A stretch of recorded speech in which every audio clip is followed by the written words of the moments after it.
Hey guys, welcome back to another episode. Today I want to introduce a new segment called Then and Now. Then and Now is going to be almost a retrospective look at a gaming series.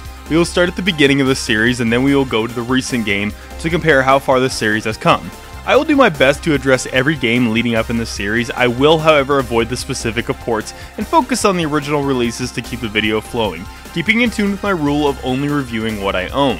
I will have to pick one of the earlier games to review based off of what I own, then review the newest release. So I have a quick little mini review on the game when it comes up through the timeline. So here we go guys, time to break it in with Then and Now, Mortal Kombat.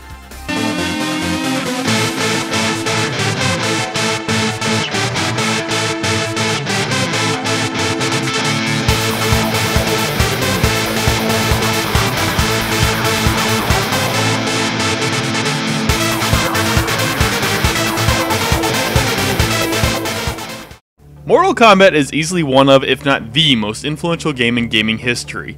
It is said that this game was the reason the ESRB rating was brought into existence. It was violent, for at least back in the day, with the blood splatters, the vicious fatalities, and having actors rendered onto the screen for the players to make it look a little bit more realistic at the time. The way the game worked was this. This guy fights this guy and kills the other guy. Yeah! Mortal Kombat!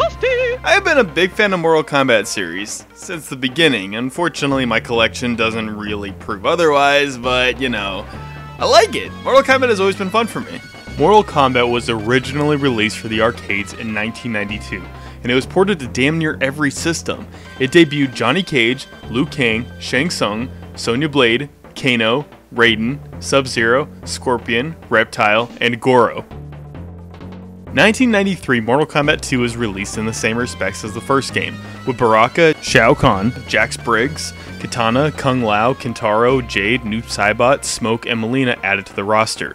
2 years later, Mortal Kombat 3 arrived on the scene, bringing in the Ringer, Cyrex, Cabal, Nightwolf, Sector, Sindel, Shiva, Motaro, and Stryker. Ultimate Mortal Kombat was later released that same year, bringing Ermac and Rain. Oh, and Mortal Kombat the movie came out. It was awesome. Ultimate Mortal Kombat 3 is the biggest influence of my life with fighting games. This one had the greatest roster to date, and it was so cool to see all those fighters brought home to fight in my house.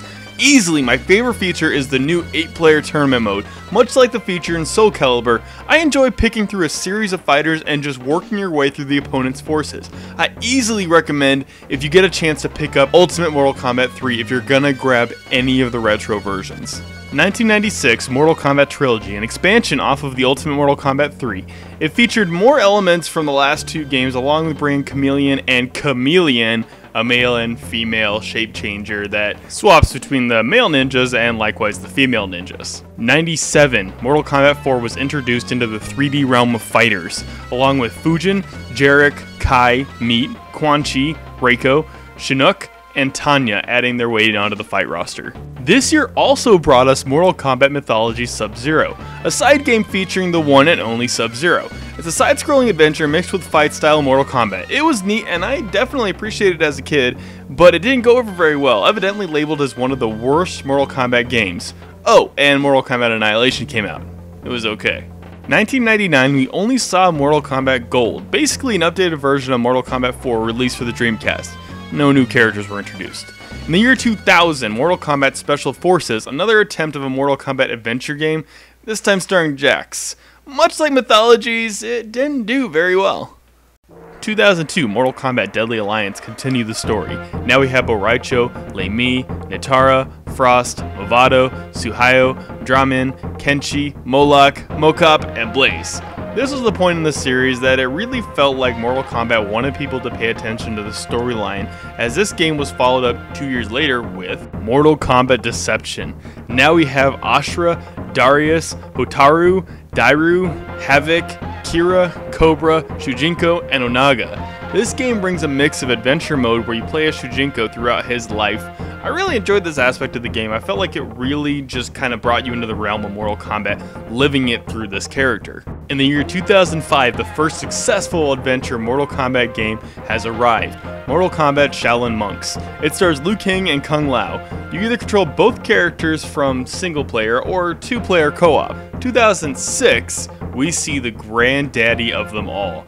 The great collection that impressed me much like Ultimate Mortal Kombat 3, Mortal Kombat Armageddon. Easily my new favorite title in the entire series. For the largest series of characters to date, you can even create your own fighter. Not only is every fighter in existence here, but they also introduced Dagon and Taven. Oh man, the storyline portion was great. It was so epic. It was the most impressive Mortal Kombat ever released in my opinion. However, this was to be conclusive of the Mortal Kombat story. The final chapter. Where would they go from here? 2011, simply titled Mortal Kombat, a retelling of the original series with so many differences, brought back to the original side view, but with detailed 3D characters. The storyline was Raiden from the future telling his past self what needed to be done to change the future so that the end of Armageddon would not be the same. So now we are continuing the story by retelling it.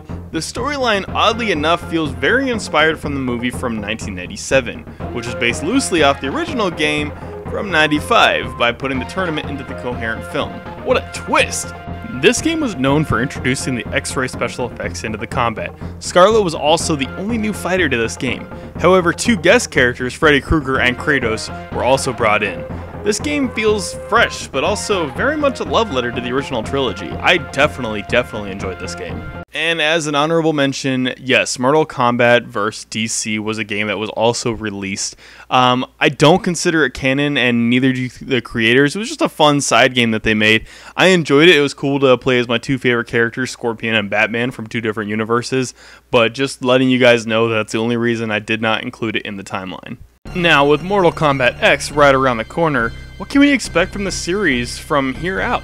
It's already revealed that it will continue from the 2011 release of the storyline.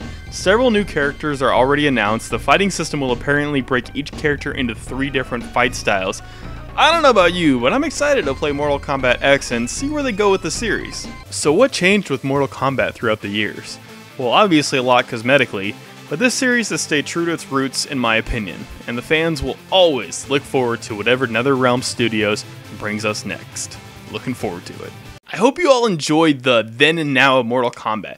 Please let me know in the comment section below what your favorite title is from this illustrious series. Thank you all for checking out this new segment of NAWK Toons. I would really love to hear your thoughts on the then and now of gaming, if you liked it, if you want to see it continue, suggestions for the future episodes, even suggestions for improvements for the next couple episodes of then and now if I was to continue it.